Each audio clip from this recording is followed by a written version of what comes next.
Assalamualaikum warahmatullahi wabarakatuh. Perkenalkan, nama saya Zalfa Nursalsabila dengan NIM 2004673 dari Pendidikan Geografi Universitas Pendidikan Indonesia.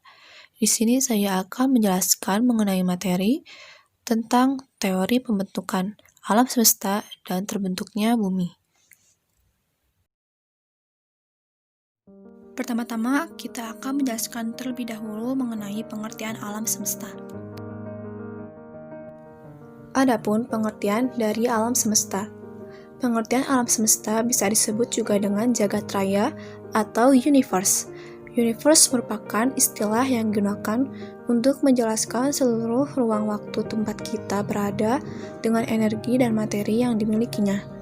Alam semesta juga dapat didefinisikan sebagai segala sesuatu yang dianggap ada secara fisik, seluruh ruang dan waktu, dan segala bentuk materi serta energi.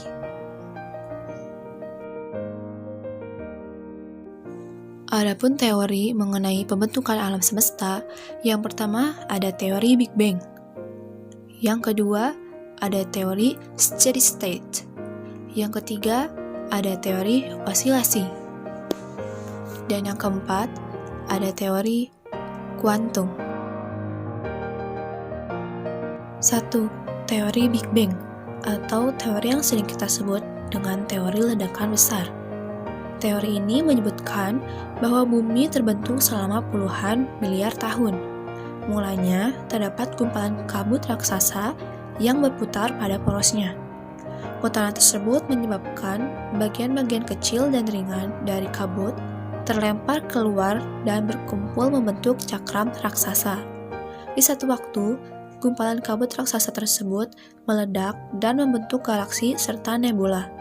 Selama kurang lebih 4,6 miliar tahun, nebula-nebula tersebut membeku dan membentuk galaksi Bima Sakti yang di dalamnya terdapat tata surya. Bagian ringan yang terlempar keluar di awal mengalami kondensasi, sehingga membentuk gumpalan yang mendingin dan memadat menjadi planet-planet termasuk bumi. 2. Teori steady state, atau sering kita sebut dengan teori keadaan tetap. Teori ini dikemukakan oleh Fred Hoyle, Hermann Bondi, dan Thomas Gould pada tahun 1948. Teori ini berdasarkan prinsip kosmologi sempurna yang menyatakan bahwa alam semesta dimanapun dan bila manapun selalu sama. Berdasarkan prinsip tersebutlah alam semesta terjadi pada suatu saat tertentu di masa yang telah lalu sampai sekarang. Segala sesuatu di alam semesta ini selalu tetap sama walaupun galaksi-galaksi saling bergerak menjauhi satu sama lain. Teori ini ditunjang oleh kenyataan bahwa galaksi baru mempunyai jumlah yang sebanding dengan galaksi lama. Dengan kata lain, bahwa tiap-tiap galaksi yang terbentuk tumbuh menjadi tua dan akhirnya mati. Jadi, teori ini beranggapan bahwa alam semesta itu tak terhingga besarnya dan tak terhingga tuanya.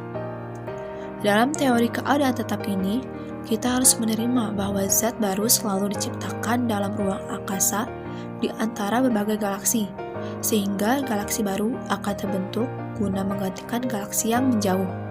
Orang bersepakat bahwa zat yang merupakan asal mula bintang dan galaksi tersebut ialah zat hidrogen. 3. Teori osilasi, atau teori mengembang dan menempat. Teori ini dikenal pula dengan nama lain, yaitu teori ekspansi dan kontraksi. Menurut teori ini, jagat raya terbentuk karena adanya suatu siklus materi yang diawali dengan masa ekspansi atau mengembang yang disebabkan oleh adanya reaksi inti hidrogen, dan pada tahap inilah terbentuk galaksi-galaksi. Tahap ini diperkirakan berlangsung selama sekitar 30 miliar tahun. Selanjutnya, galaksi-galaksi dan bintang yang telah terbentuk akan meredup, kemudian memampat, dan pada tahap berikutnya yaitu mengembang, dan kemudian memampat lagi, dan seterusnya, atau terjadinya peristiwa loop pada teori mengembang dan menempat ini. 4. 4. Teori kuantum. Teori ini diciptakan oleh William Lane Craig pada tahun 1966. Dia mengemukakan bahwa alam semesta ini dibentuk sudah ada selamanya, dan akan selalu ada untuk selamanya pula. Dalam teori ini, ruang dan hampa pada hakikatnya tidak ada. Yang ada hanyalah partikel-partikel subatomik. Materi yang akan kita bahas selanjutnya yaitu mengenai pengertian bumi serta teori-teori terbentuknya bumi. Yang pertama ada pengertian bumi. Bumi adalah planet ketiga dari matahari yang merupakan planet terpadat dan terbesar kelima dari ke-8 planet dalam tata surya. Bumi juga merupakan planet terbesar dari 4 planet kebumian di tata surya. Bumi juga terkadang disebut dengan dunia atau planet biru. Bumi terbentuk sekitar 4,54 miliar tahun yang lalu, dan kehidupan sudah muncul di permukaan bumi paling tidak sekitar 3,5 miliar tahun yang lalu.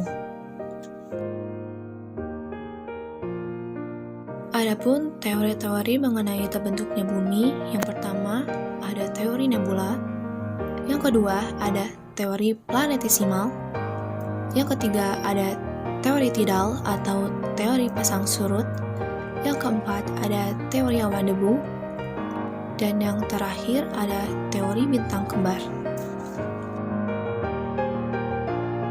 1. Teori nebula. Teori ini pertama kali dikemukakan oleh Emanuel Swedenborg pada tahun 1734 dan disempurnakan oleh Immanuel Kant pada tahun 1775. Pada teori ini dinyatakan bahwa pada tahap awal, tata surya masih berupa kumpulan kabut raksasa. Kabut yang merupakan asal-usul tata surya ini tersusun dari debu, es, dan gas dengan kandungan hidrogen tinggi yang kemudian mengalami penyusutan karena gaya gravitasi yang dimilikinya. Selama proses penyusutan kabut tersebut berputar, sehingga akhirnya memanas dan berubah menjadi bintang raksasa. Nah, bintang raksasa itulah yang dinamakan dengan matahari. Ukuran dari matahari raksasa tersebut terus menyusut dan berputar semakin cepat, sehingga cincin-cincin gas dan es terlempar keluar ke sekeliling matahari. Pada akhirnya, akibat adanya gaya tarik gravitasi dan penurunan temperatur, gas dan es tersebut memadat dan membentuk planet-planet. Bulan-bulan dari planet juga terbentuk dengan cara yang hampir sama. 2. Planetesimal. Di awal abad ke-20, seorang ahli astronomi Amerika yang bernama Forrest Ray Moulton beserta ahli geologi yang bernama Thomas Chamberlain mengemukakan teori planetesimal. Teori ini menyebutkan bahwa matahari itu tersusun dari gas yang bermassa besar. Pada satu titik, bintang lain yang berukuran hampir sama melintas dekat dengan matahari, sehingga hampir menjadi tabrakan. Akibatnya, gas dan materi ringan di bagian tepi matahari dan bintang tersebut menjadi tertarik. Materi yang terlempar mulai menyusut dan membentuk gumpalan-gumpalan yang dinamakan dengan planetesimal. Planetesimal tersebut mendingin dan memadat hingga akhirnya menjadi planet-planet yang mengelilingi matahari. 3. Teori tidal atau teori pasang surut gas. Teori pasang surut gas ini pertama kali dikenalkan oleh James Jeans dan Harold Jeffrey pada tahun 1918. Menurut mereka, sebuah bintang besar mendekati matahari dalam jarak dekat dan menyebabkan terjadinya pasang surut pada tubuh matahari yang saat itu masih berupa gas. Saat bintang tersebut mendekat, akan terbentuk gelombang raksasa pada tubuh matahari yang disebabkan oleh gaya tarik bintang tersebut. Gelombang tersebut mencapai ketinggian yang luar biasa dan menjauh dari inti matahari menuju bintang tersebut. Gelombang yang membentuk lidah pijar akan mengalami perapatan gas hingga terpecah menjadi planet-planet. 4. Teori awan debu. Teori yang terkenal ini diciptakan oleh Carl von Weizsäcker pada tahun 1940. Kemudian, di tahun 1959, Gerhard Kuiper menyempurnakan teori ini. Teori awan debu pada dasarnya menjelaskan tentang tata surya yang berasal dari gas dan gumpalan debu yang ada di luar angkasa. Dalam teori tersebut dijelaskan bahwa gumpalan di angkasa tersebut mengalami pemaparan sehingga partikelnya tertarik ke pusat, lalu membentuk suatu gumpalan yang besar. Selanjutnya, bola angkasa tersebut membentuk cakram di bagian tebal di tengah, serta tipis di sisi tepinya. Dalam teori awan debu tersebut, partikel yang ada di bagian tengah saling menekan sampai akhirnya berpijar dan menimbulkan panas. Bagian tengah inilah yang dikenal sekarang ini dengan sebutan matahari. Sedangkan partikel yang ada di luar terpecah dengan cepat berpilin, kemudian membeku dan membentuk planet yang ada di angkasa. 5. Teori bintang kembar. Teori ini dicetuskan oleh seorang ahli astronomi yang bernama Raymond Arthur Littleton. Menurutnya, galaksi merupakan kombinasi dari bintang kembar. Salah satu bintang tersebut meledak dan menyebabkan banyak material yang terlempar. Karena bintang yang tidak meledak memiliki gaya gravitasi yang kuat, sebaran pecahan ledakan bintang lainnya mengelilingi bintang tersebut. Bintang yang tidak meledak kemudian dikenal dengan matahari, sementara pecahan-pecahannya adalah planet yang mengelilinginya.